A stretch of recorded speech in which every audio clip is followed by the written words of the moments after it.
Leanne. Hey, Claire. It's so good to hear your British accent. How are you, hun? Oh, darling, every time I hear your American accent, it just makes my heart melt. It really does. When you sent me a voice note the other day, I just wanted to collapse. It's just gorgeous. It's like a melody. And that's so interesting that you say that because I felt so uncouth when I was in England. I felt like every time I talked, I just sounded so like grunty and like wide voweled and horrible compared to all of these like really kind of lovely lilting elite like long vowel accents that were around. No, not at all, babe. Every time you were there, I was like, oh, you'd answer a question in class, and I would be like, oh yeah, that's that's That's the one. And right.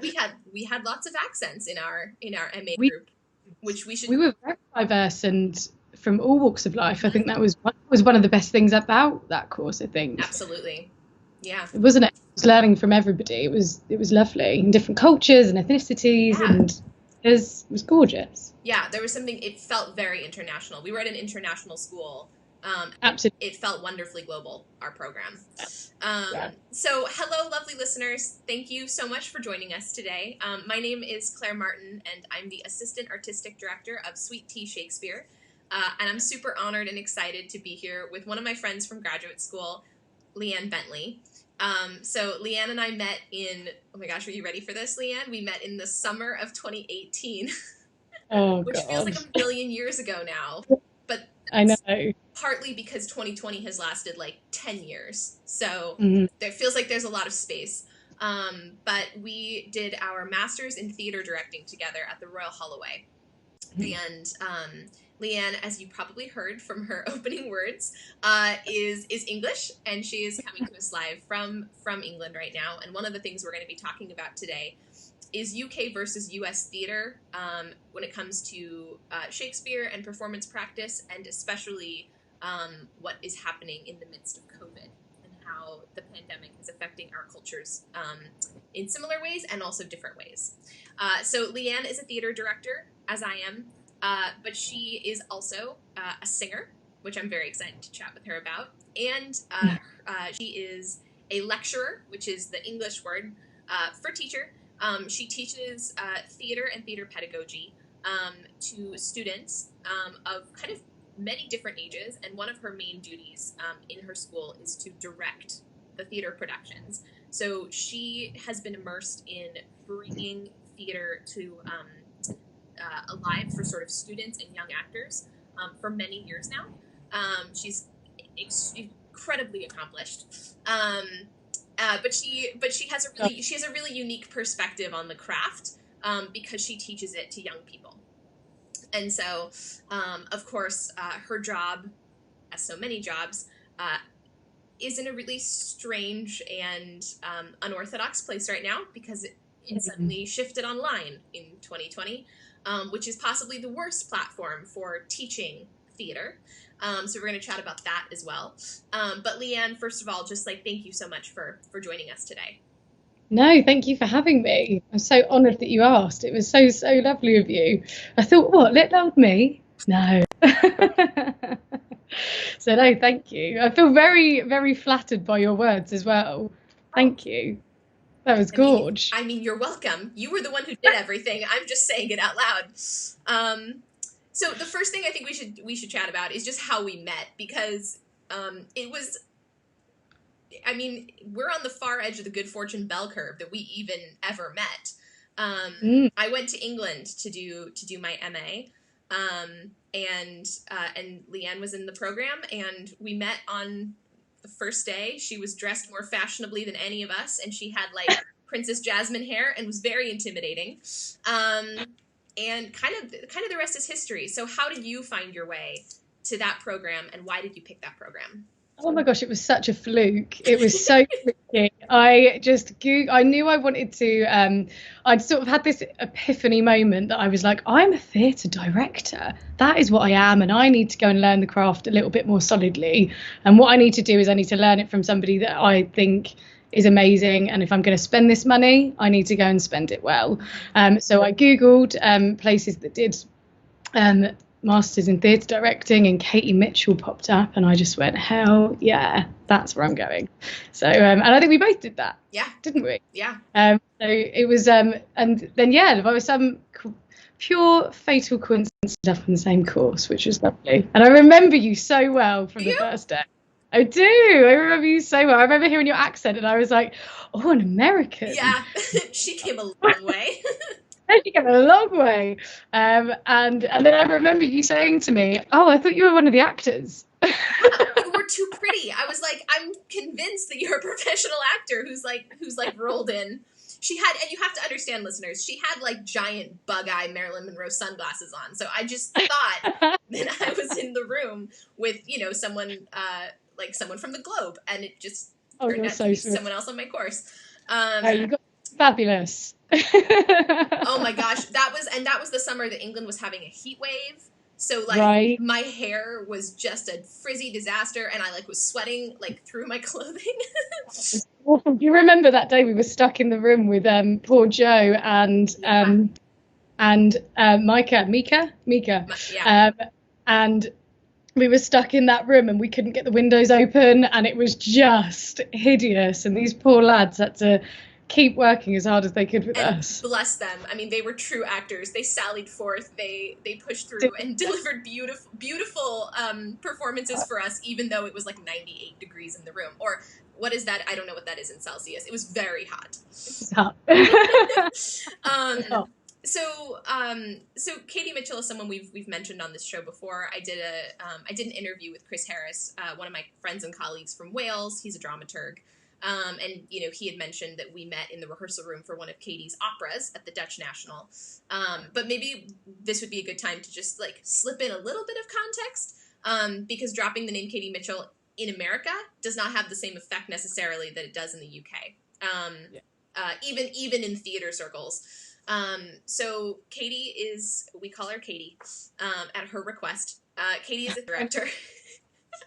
Katie is a theater director who has honed a very specific naturalistic methodology that she inherited and then minusculely refined, granularly refined from Stanislavski's methodology. She is one of the best people in the world at what she does, and that's just that's not an exaggeration. She's just brilliant, and she is one of the preeminent theater directors and opera directors alive today, and she works a little bit in the UK, but mostly she works all over Europe. And in the spring of 2019, she actually rehearsed a show in London and then sent it to New York, and that was a production that I sort of followed to New York. So she has touched multiple continents, and her work has been reviewed, discussed, analyzed by some of the best sort of theater practitioners and scholars, around. And Leanne and I both chose the master's program that we did because it included a summer workshop, essentially a 3-week intensive with Katie, in which she taught us her very rigorous methodology and then allowed us to practice it, with and then receive feedback, receive constructive criticism. So we did the paper part, in which you curate about 100 pages of original writing and research, which is it creates this kind of contextualizing document that becomes the Bible that she sort of continues to refer to throughout the rehearsal process for a show. So there's a lot of writing and research involved, but then she also brought in actors from the London Academy of Music and Dramatic Arts, which is where Joe and Mika were from, and allowed us to direct them in sort of short wind sprints, and then she gave us feedback on that as well. So in the span of 3 weeks, we were taught a methodology, and we were instructed in how to do it verbally, and then how to do it in practice, and then we received feedback. I don't know, I say this all out loud, and it still seems like a fever dream that it ever actually happened. I know, that 3 weeks is such a blur, isn't it? Yeah, it really is. Because do you know as well, when you just said that you would put it all into this documentation that would be a Bible, do you know how many words my Westwater, so this was our first ever sort of 72-hour assignment, and so she set it on the Friday, and she said, right, you've got 72 hours to do everything I've just taught you, and it's due on Monday. We didn't sleep. I didn't sleep for 3 days. Coffee was the best friend. We all came in on Monday, and we looked like we hadn't slept as well. We were all sort of like these zombie creatures. Yeah. And I looked at my word count, because I was actually showing my students to show how much work was sort of necessary, and it was 56,000 words. That doesn't surprise me. I think mine was somewhere around there. It's crazy. To give our listeners like an awareness of what that is, Shakespeare's longest play, Hamlet, is like 40,000 words. We wrote a document that was like 20% longer than Hamlet in 72 hours, and it all had to be based on like ruthless research. Like it all had to be factual. So Katie sort of specializes in theater that is rooted in the ins and outs of reality, right? So if there's going to be water running from a sink in her play, there has to be a sink that runs water. And where does it come from? Yes. And with sort of pointed exceptions, the fourth wall is not only there, but it is like bulletproof. There is a screen up between the world of the show and the audience outside of it. So it takes the principles of realism and pushes them to their naturalistic extreme, to the point that like you have to research like the decibel, like how loud people are when they cough, so that you make sure that your actors don't go above that volume when they cough. That there's nothing showy or actorly about the way the character coughs, even though it accounts for 2 seconds of the show. And it's hard to explain. It's very difficult to do. Yeah, it is. And I've adopted some elements of it within my practice, but I think she's an absolute genius. And to do all of it was her own methodology, isn't it? And I think if you were to just copycat it would be not right. So we've both kind of done that, haven't we? We've just like stolen elements of and that was only ever my plan. I never intended to try to sort of be her next iteration. But I lost you there a bit. So no, you're fine. You know, I was to Lindsay Turner about it actually, weirdly, when I first met her, and she'd said that she copycatted it originally because she went to watch Katie Mitchell and thought that she was just this incredible, amazing woman. And she said, which she is, but she wanted to. She basically turned into this bullshit version of. Oh, I've just sworn. I'm really sorry. She turned into this bullshit version of Katie Mitchell, and sort of sat there so calmly, and even had the mannerisms of Katie. And she said that she had this moment where she was like, "Whoa, I need to step back," which I just thought was amazing, because it was so easily done. I just wanted to be her. I just couldn't believe how amazing this method was. It was incredible. Yeah, and she's an incredibly inspiring human who is gracious and wise, with the bearing of like a Russian empress. Maybe she just carries herself like so regally. She's grounded. She's very like humble and kind, but like she operates on a plane above all the rest of us.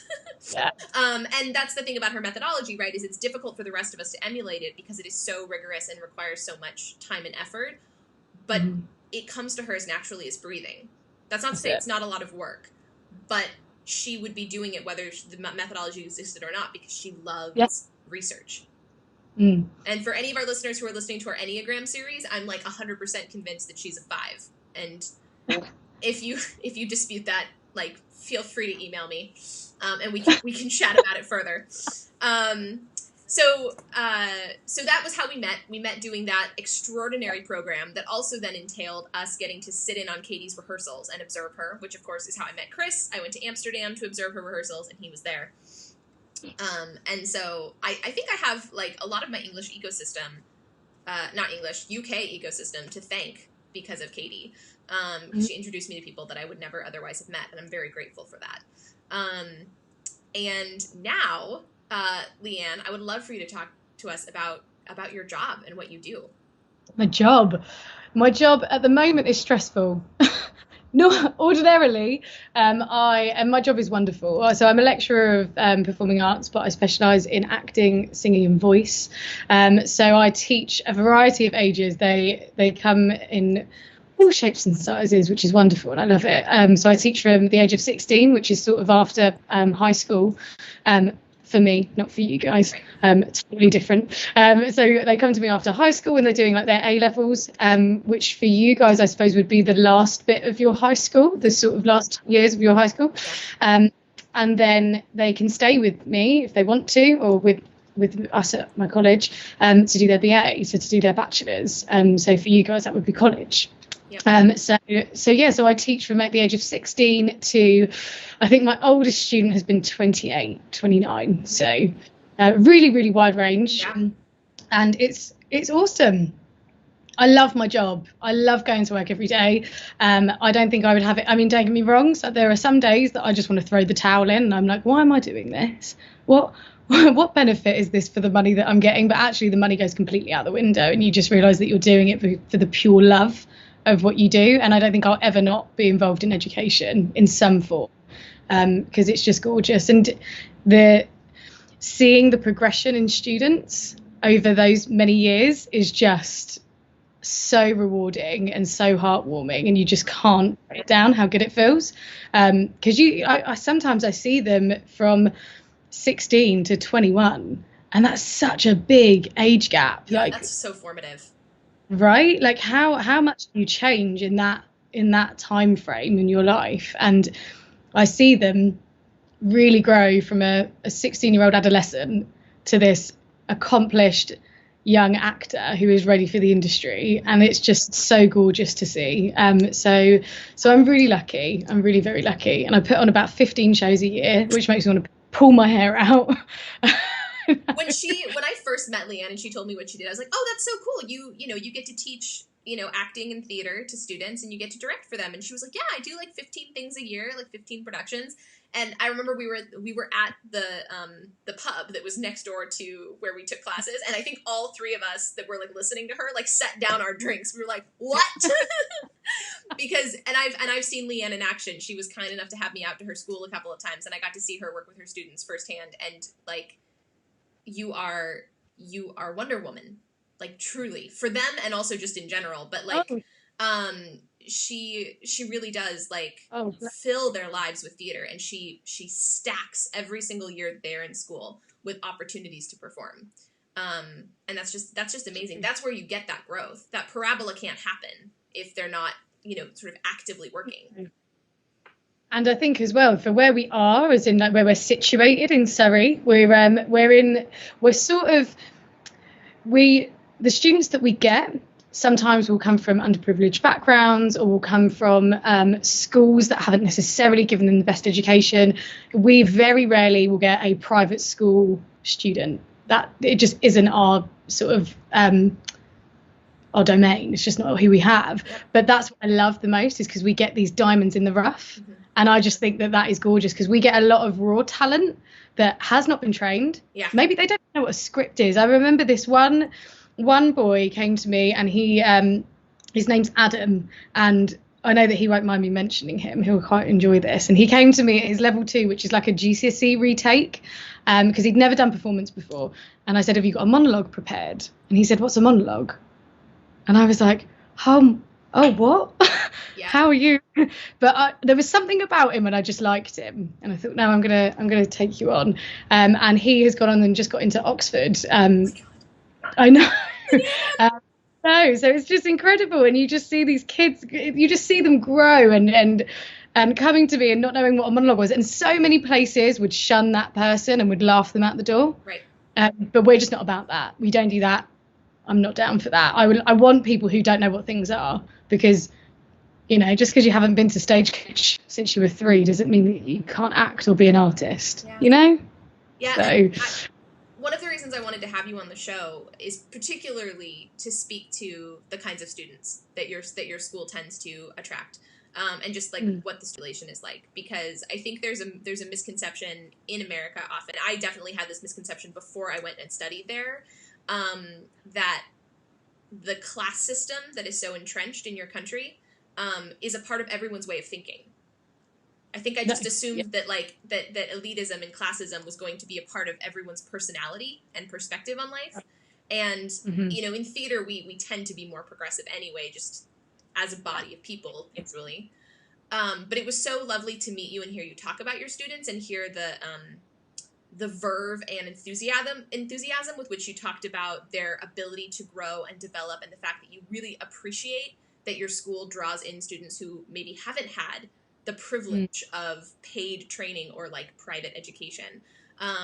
Because for me, it was a wake-up call. I was like, oh, that's right. Like what we do in theater, in terms of like accessibility and what we do to bring people in, and our principles of democracy and shared storytelling, like that goes across the Atlantic Ocean. That is still a part of England, even though there is there's a historical legacy of that class system.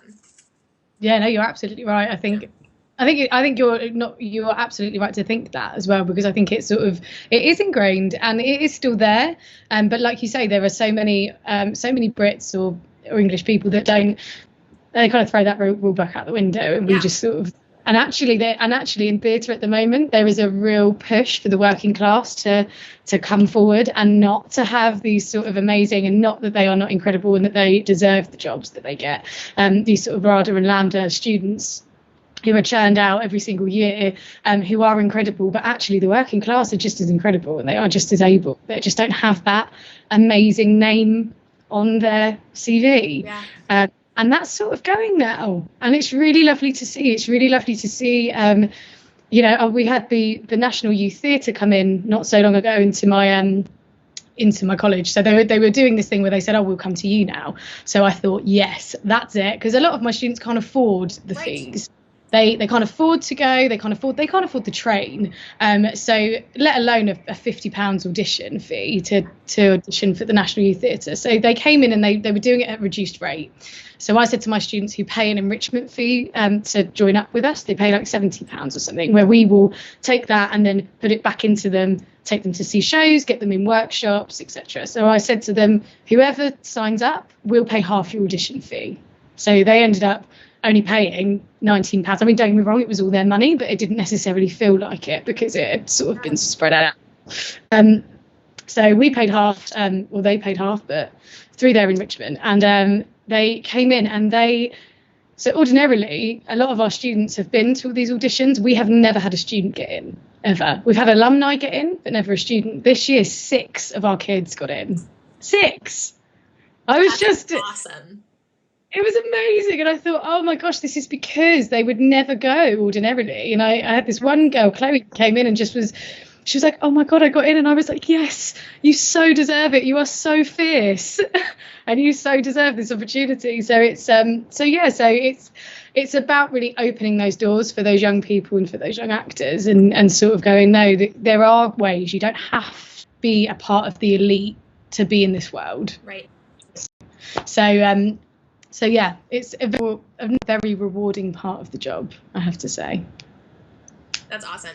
Well, I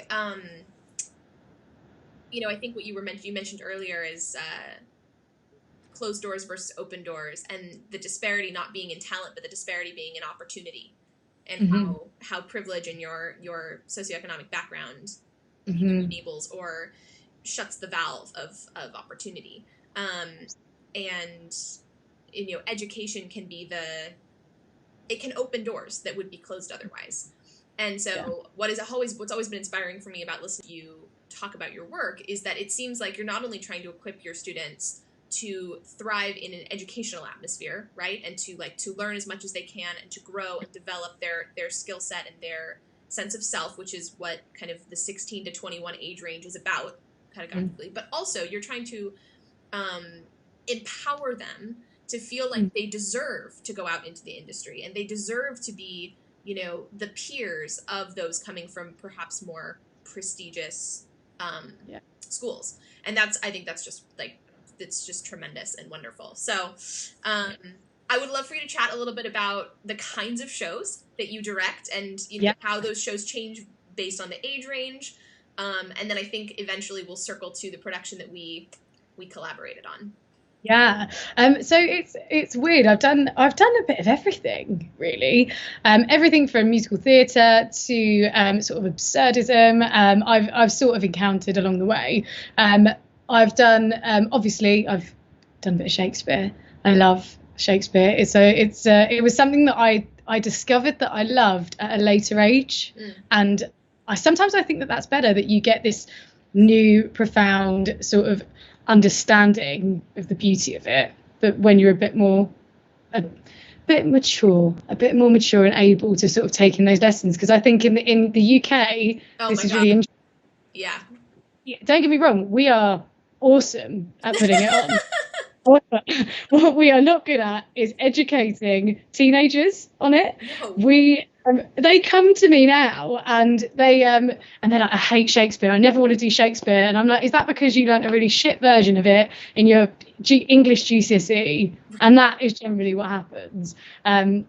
So when they come, I'm like, no, everyone, wipe that slate clean. This is the new introduction to Shakespeare.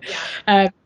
So yes, I do bits of everything really. I do a lot of I do children's theatre every year, which is really fun. And we go on a children's tour and go to primary schools around World Book Day, and that's very fun. That's good. And it's good for the students to learn what it is to tour. Yeah. Like, absolutely. what does that mean?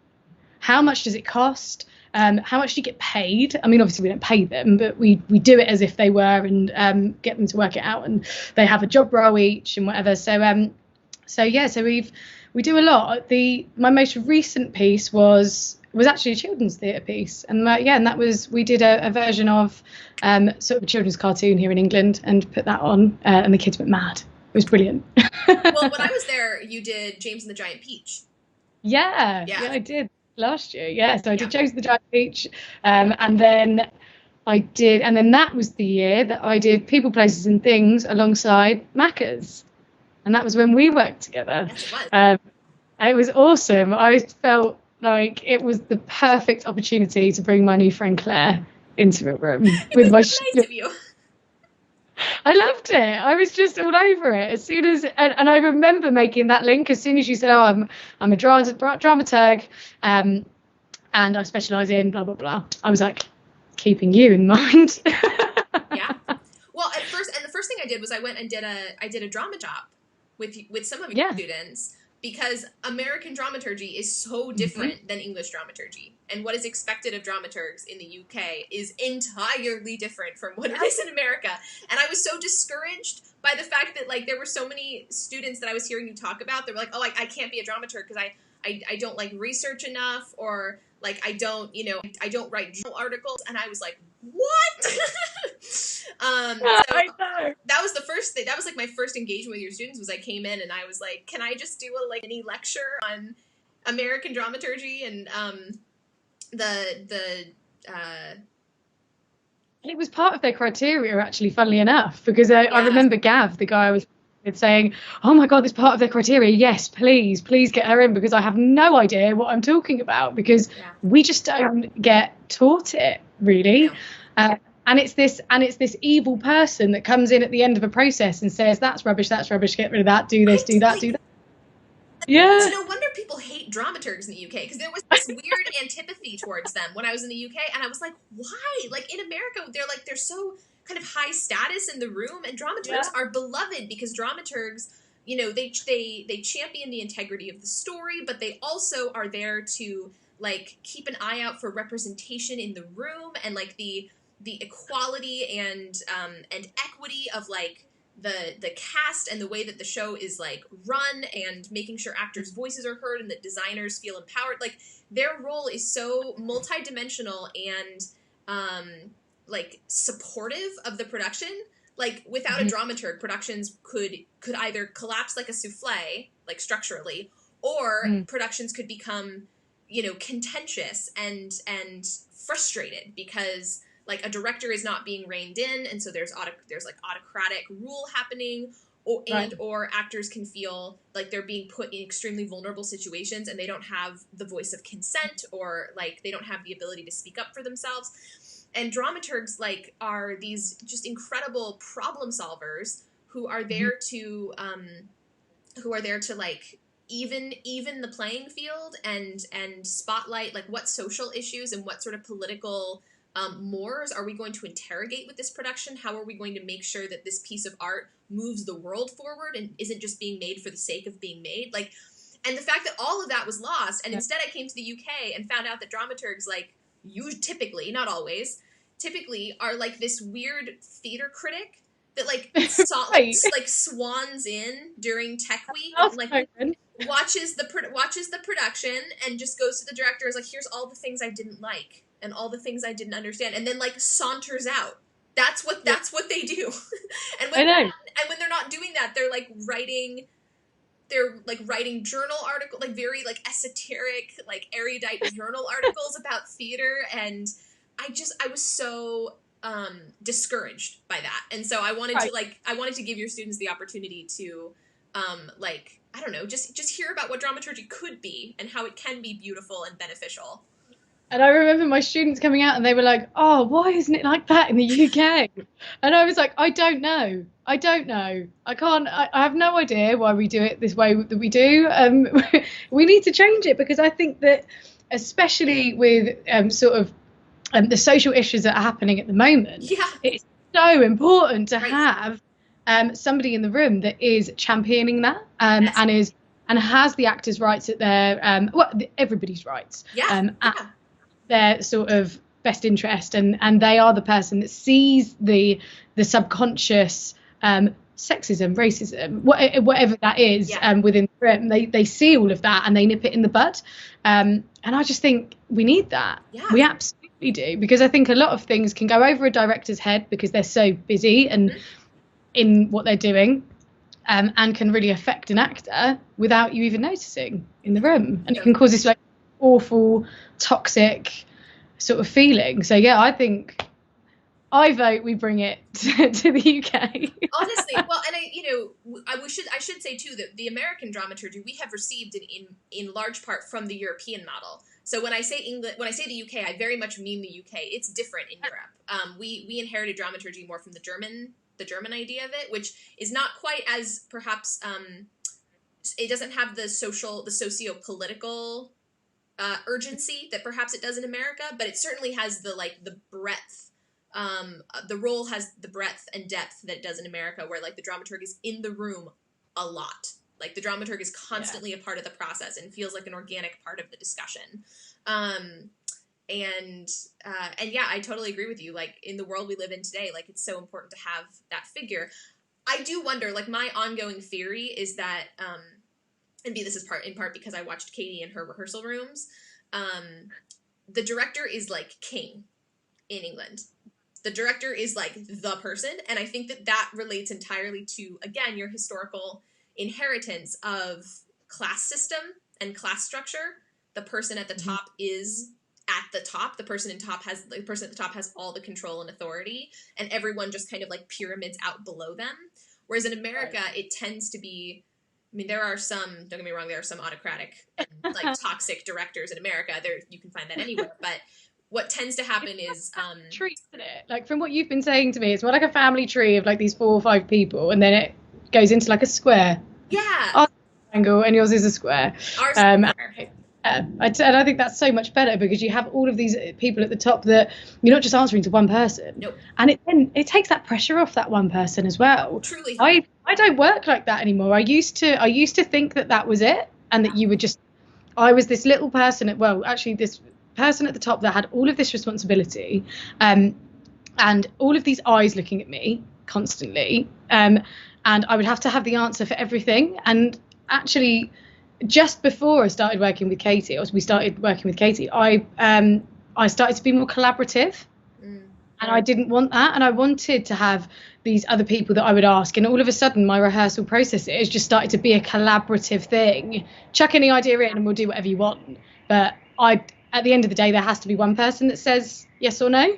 And that's otherwise fine. But that's different than making all those decisions up front, before the actors have a chance to experiment, and before the dramaturg has a chance to say, is this the most effective and progressive way that we can tell this story? Right. Yeah. So I'm just going to take a little mini intermission right here. because there's a couple people I want to thank for enabling what we're doing today. So I just want to say a thank you to the Arts Council of Fayetteville and Cumberland County. Thank you so much for supporting Sweet Tea Shakespeare and the work that we do. It is because of you that I am enabled to interview the incredible woman that I'm talking to today, and just all of the podcast series that we've been able to launch during the coronavirus has been in large part due to the support and funding that we've received from the Arts Council. So thank you so much for that.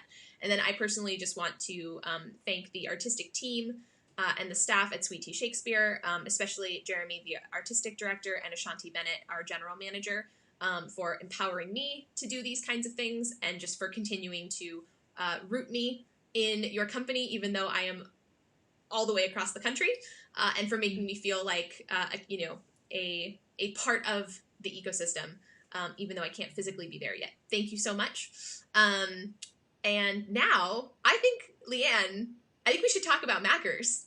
I think we should talk about Mackers. I absolutely do. But before we do, on you saying that you feel empowered, I just want to say I'm really proud of you, my friend. You have done so incredibly well, and you have just gone from knowing you. You've just done so well in the time that I've known you. So yeah, you are incredible, and I'm really pleased that you're doing this. You doing all of your company, doing all of these things, and doing these podcasts, and still like making theatre live in some way is just so inspiring. So I think it's awesome that you guys are doing this. I really do. Thank you so much. So, but yeah, Mackers. So the first I heard of Leanne's Mackers was actually during that workshop with Katie. She brought it up as a production that she was beginning to plan for in the coming school year. I'm just going to let you tell this narrative however you want, and then like whenever it's time for the dramaturg to come in, I'll join. So it was a task that we got given. We got given a task to do a conceptual change to something, and this is when we were starting to understand what a concept was.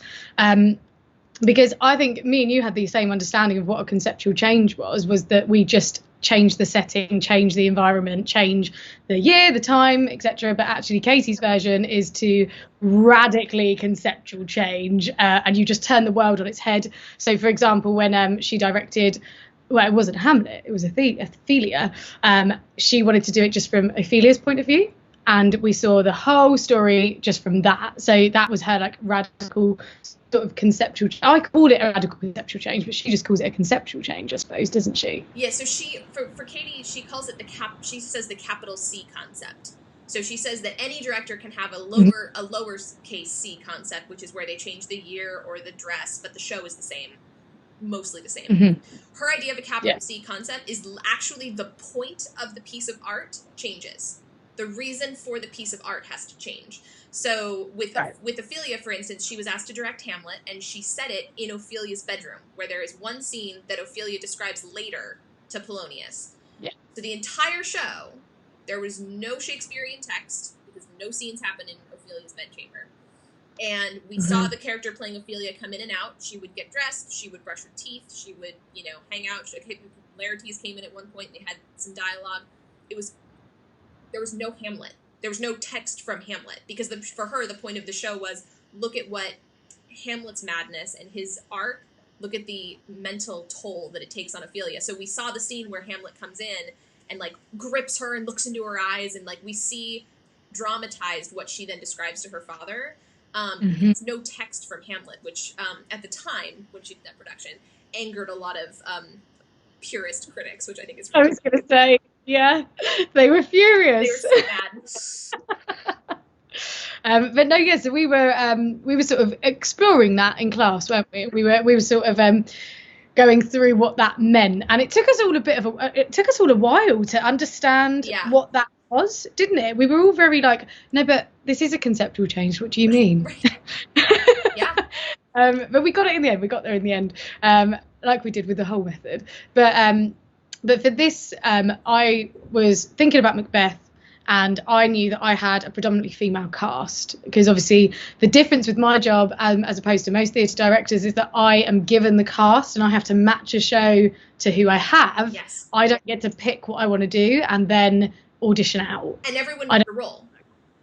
Exactly, because they have to be graded. and it has to be fair. So it becomes this really, it becomes this mad puzzle, to be honest with you, where I am literally finding what fits the slot of the final piece for my students. So I wanted to direct Macbeth for years and years. And I had this idea in class where I thought, why don't I set it in a female prison, and Macbeth is a female and Lady Macbeth is a female, so we have a lesbian relationship, and Macduff is one of the guards, which kind of challenges that idealism that we have currently, where guards are on top, because it kind of just spits it in your face, and then that causes audiences to question that, which I really enjoyed and I liked. So I sort of come up with this concept, and then we'd spoken about it in the pub. We spent a lot of time in that pub. We spent a lot of time in that pub. We would always have a pint after class, wouldn't we? And it would be like a debrief of the just decompress. Yeah, decompress, cool. And you would have your chicken burger, and we would just chill out. But yeah, and then we discussed it, and I thought, God, what better thing? Because, my students see me every day. They see me every day. They see me at my best and at my worst. And they know how sort of I try to be really kind to them, because the world outside, it can be unkind. To be really kind to them. But what I wanted them to realise is that Leanne's not going to be behind the panel of everywhere that you audition for. Yeah. Like, this is not the case. I need somebody new who knows their shit to come in and to drill my students in a really positive and safe environment, which is where they were, which is where you came in. And I didn't know where to start with cutting the text, and you said to me, "Oh, that's the dramaturg's job," and I was like, "Yes." I know. I was so worried that you were gonna fight me on that. I was like, that's what I do. And then you give me feedback, and I was like, oh man, she's gonna be so upset by that. And I remember when I told you that, you were like, oh yes, thank you. And you sent me all the files, and you were like, it's your problem now.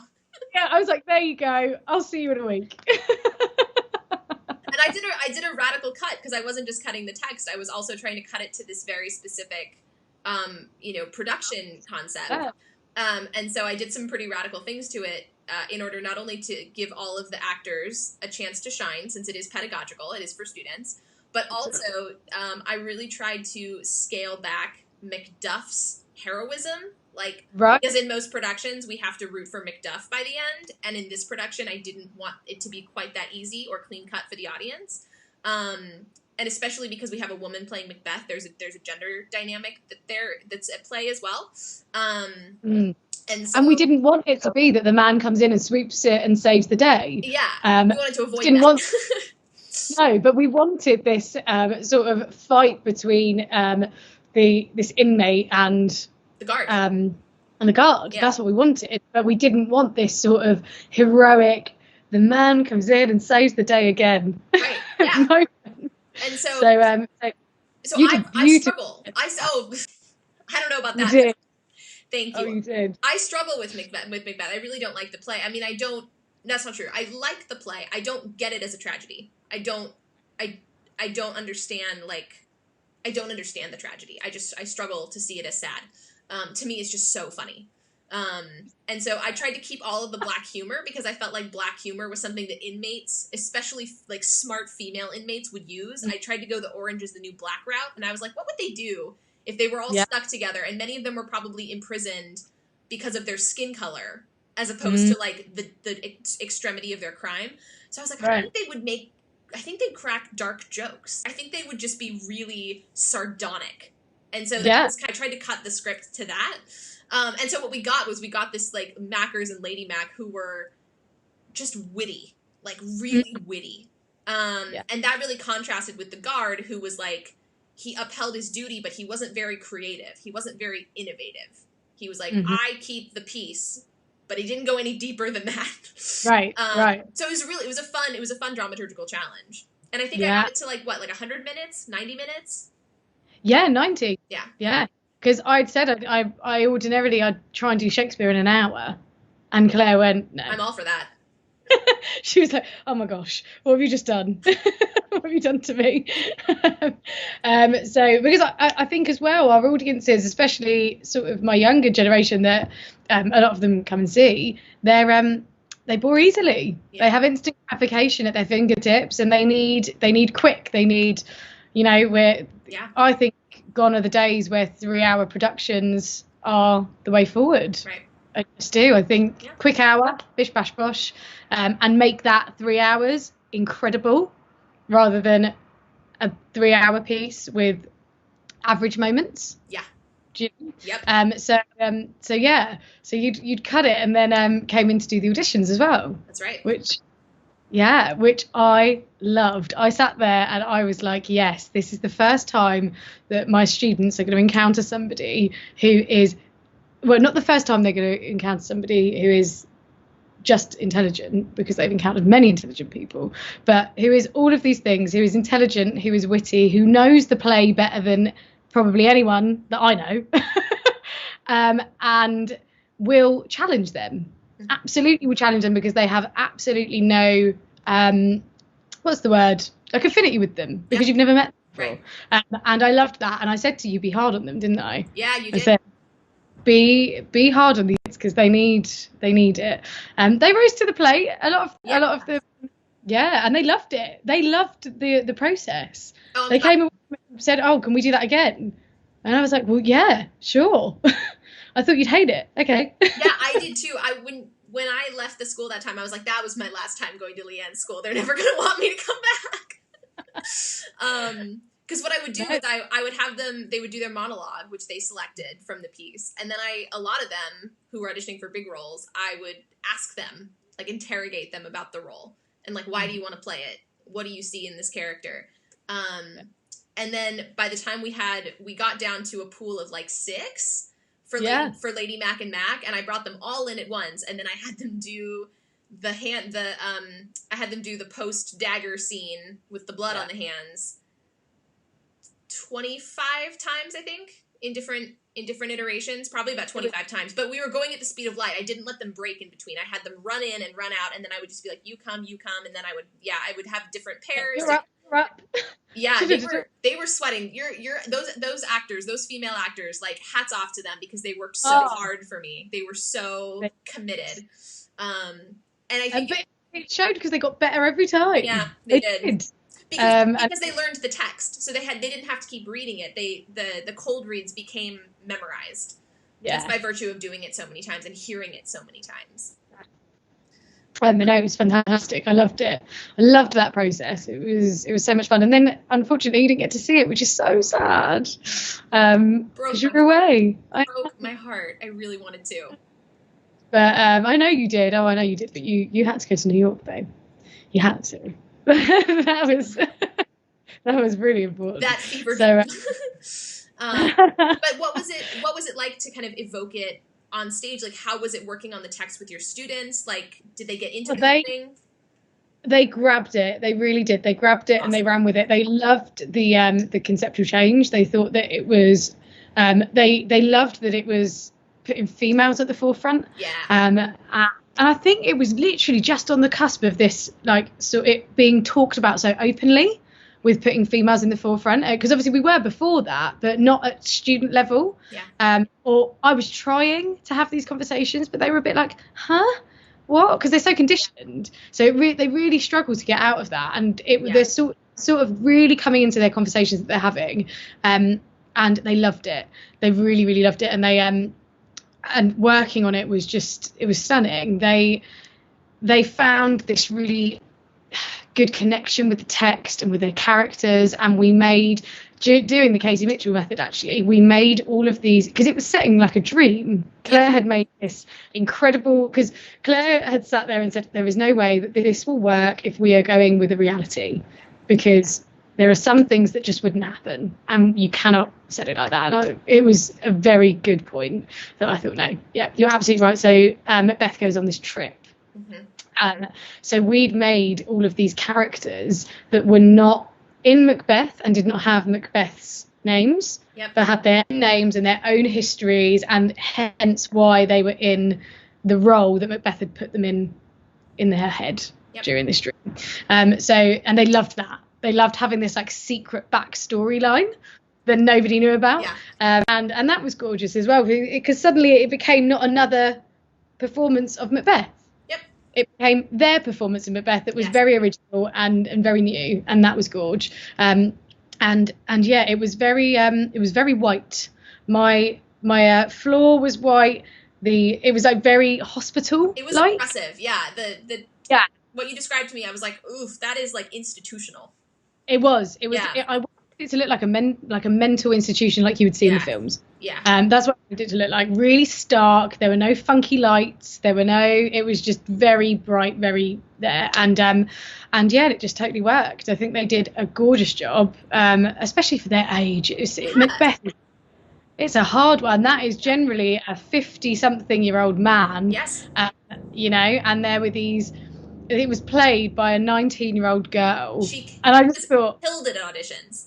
Oh, she killed it. Yeah. She killed it. Gorgeous, and she just did so well. And it was so funny because ordinarily she's just so sweet and light and airy, and like I say, so if I had to make her into an object, she'd be a marshmallow. Yes. She's just really squidgy and gorgeous. Yeah. And she was Macbeth, and she was fierce and strong and held her own.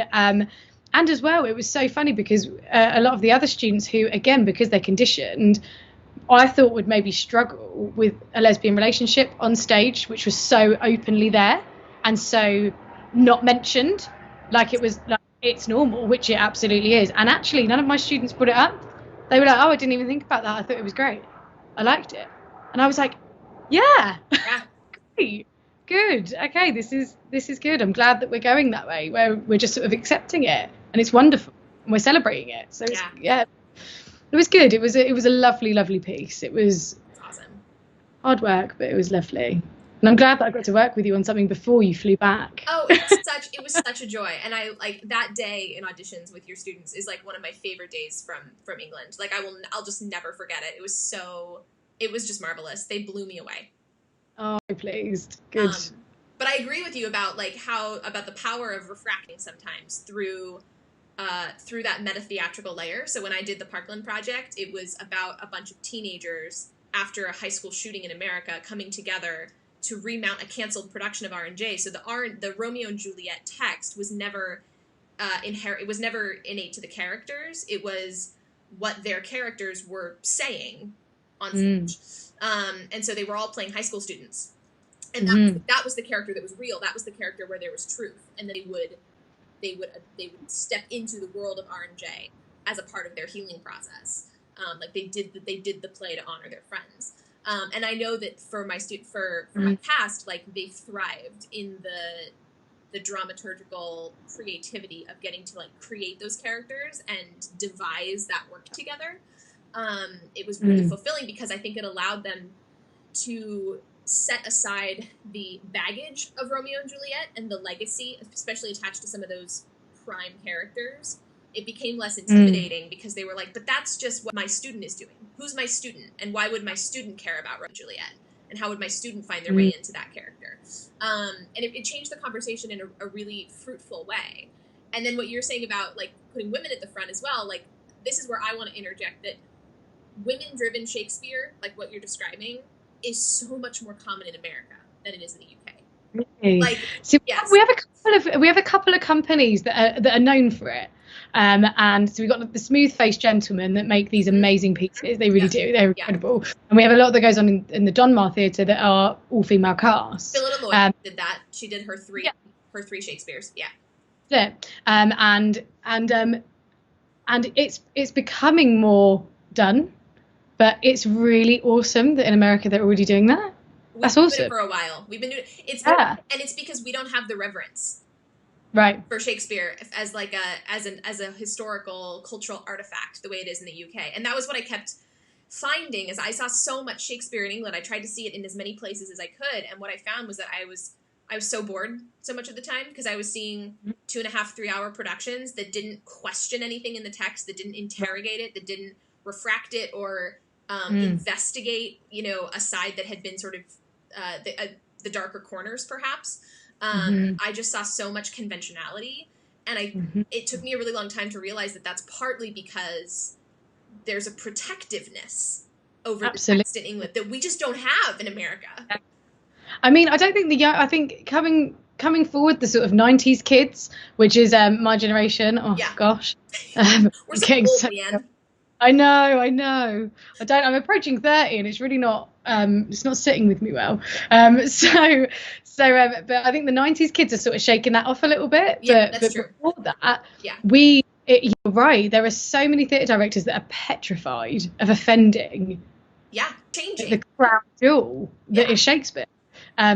So yeah, I completely agree with you, and I think, but it is happening, and I'm glad it's happening. I'm so glad it's happening because the classics are incredible. They are. We need a shake sometimes. We need to just spice it up. And I remember doing a production of Romeo and Juliet about, God, it was about 5 years ago now, which is so ridiculous because it feels like yesterday. And I met your actor. I met your actor that played Romeo. You did. Yeah. You did. Oh, yeah. And so I did a production of Romeo and Juliet, and I cast Mercutio as a female because I just thought she was wonderful. She was sexy. She was manipulative in a good way. Like females are. We know what we're doing. She was intelligent. She was witty. And I thought, how that can't be a man. It has to be a woman. Do you know what I mean? And I don't mean that to be sexy to any man at all. Yeah. But it just screamed a woman to me.